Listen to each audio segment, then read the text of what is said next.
Hi there! Welcome to What is Islam Academy. Let's learn about Islam together. Many critics ask, if Islam is the truth, then why are so many Muslim-majority countries poor, corrupt, or underdeveloped? Isn't religion holding them back? Today, we will unpack this question logically, historically, and scientifically.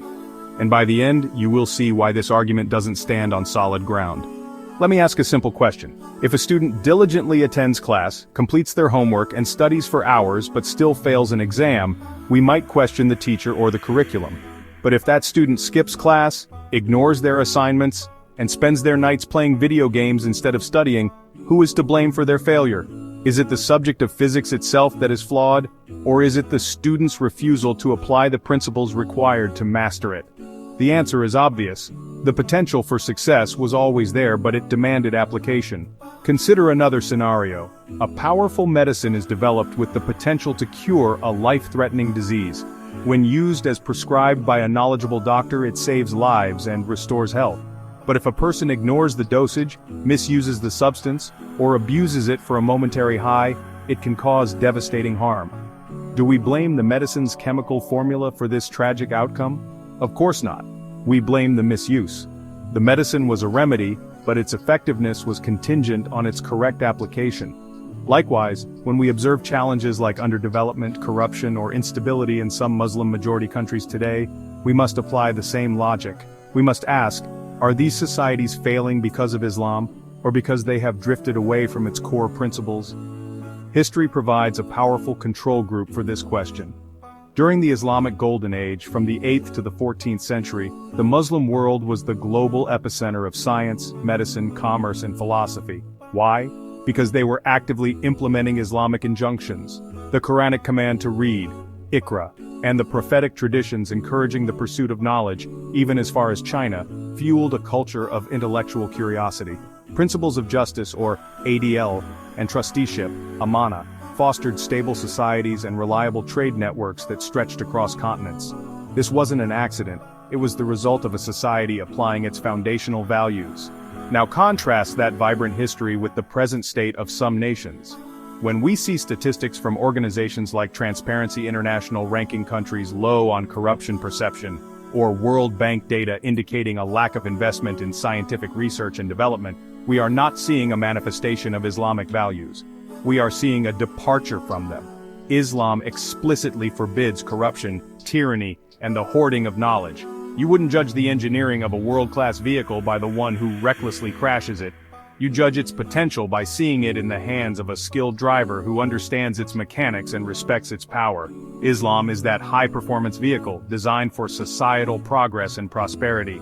Its performance, however, depends entirely on the driver. Therefore, if a government ignores the Islamic principle of consultation, or shura, and becomes autocratic, it is unfair to blame Islam for the resulting oppression. If a nation's economy is crippled by interest-based debt and corruption, while ignoring the Islamic economic models of risk-sharing and charity, it is a failure to apply Islam, not a failure of Islam. And if a society has high rates of illiteracy, it is in direct defiance of the first word revealed in its holy book. The problem is not the divine blueprint, the problem is when the builders ignore the instructions. To blame Islam for the consequences of abandoning Islam is the ultimate misplacement of blame. Let us examine the historical record. A common perception today is that the Muslim world lags in science and development. But was it always this way? Was Islam itself a barrier to progress? The evidence paints a radically different picture. Absolutely not. For over 6 centuries, from the 8th to the 14th, the Islamic civilization was the world's undisputed leader in intellectual and scientific pursuits. This wasn't a coincidence. It was a direct result of a culture that valued knowledge, supported by economic prosperity from global trade.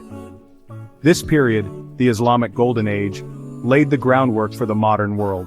In mathematics, Baghdad scholar al-Khwarizmi systematized a new form of calculation. His name gave us algorithm, and his book, Al-Jabr, gave us algebra.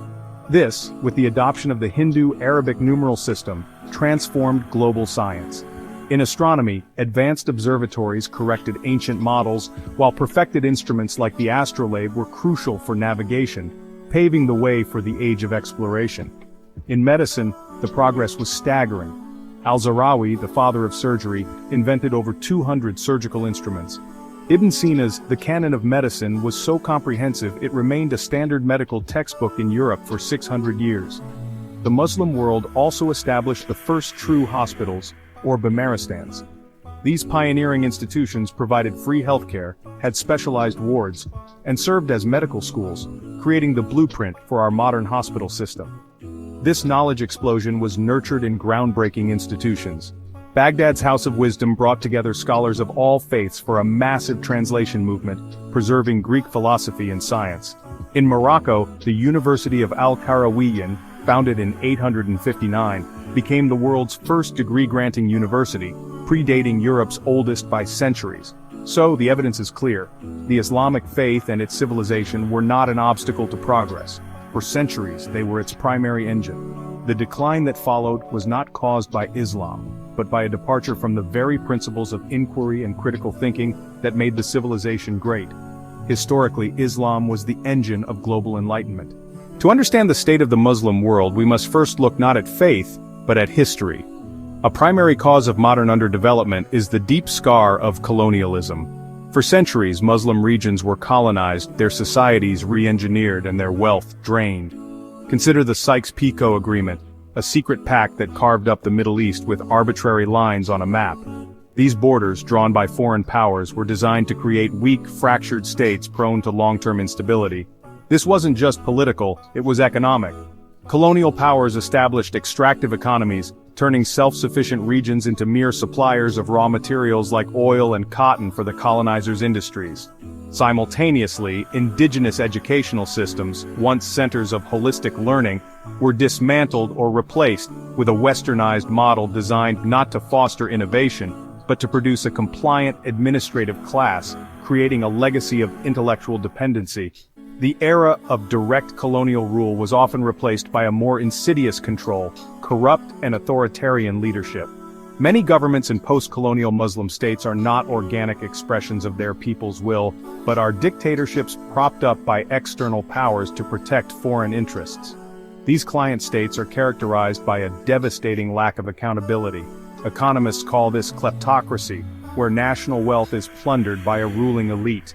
Billions of dollars that could fund hospitals and schools are siphoned into offshore accounts, crippling national development. To maintain legitimacy, these regimes often use the language of Islam for slogans but not for policies. They may fund lavish mosques while their governance, rife with corruption and oppression, stands in direct opposition to Islamic principles of justice. Genuine movements calling for transparency are swiftly suppressed. This leads to the third factor: the absence of true Islamic governance. The problem isn't that Islam is being applied and failing. It's that its core socio-economic principles are ignored. True Islamic governance is built on justice, or ADL. This isn't just courtroom justice, it's comprehensive social and economic justice, prohibiting exploitative practices like riba, or interest, which traps nations in debt. It's built on leadership as a trust, or amana, where a ruler is accountable to the people. Furthermore, Islam mandates a sophisticated social welfare system through zakat, an obligatory wealth tax. This is not optional charity, it is a structured right of the poor, designed to redistribute wealth and create a robust social safety net. When you see rampant nepotism, remember that Islam champions meritocracy. How many governments truly implement these transformative policies? Finally, let's dismantle the myth that Islam is an obstacle to progress. The reality is the opposite. Islam commands it. The very first word of the Quran revealed was Iqra, read. This divine injunction to seek knowledge ignited the Islamic Golden Age. The Quran constantly pushes believers to think, asking, are those who know equal to those who do not know? Establishing a clear value for expertise. The Prophet's teaching that seeking knowledge is an obligation upon every Muslim, male and female, was a revolutionary call for universal education. But what is the purpose of this progress? Another teaching provides the metric. The best of people are those who are most beneficial to others.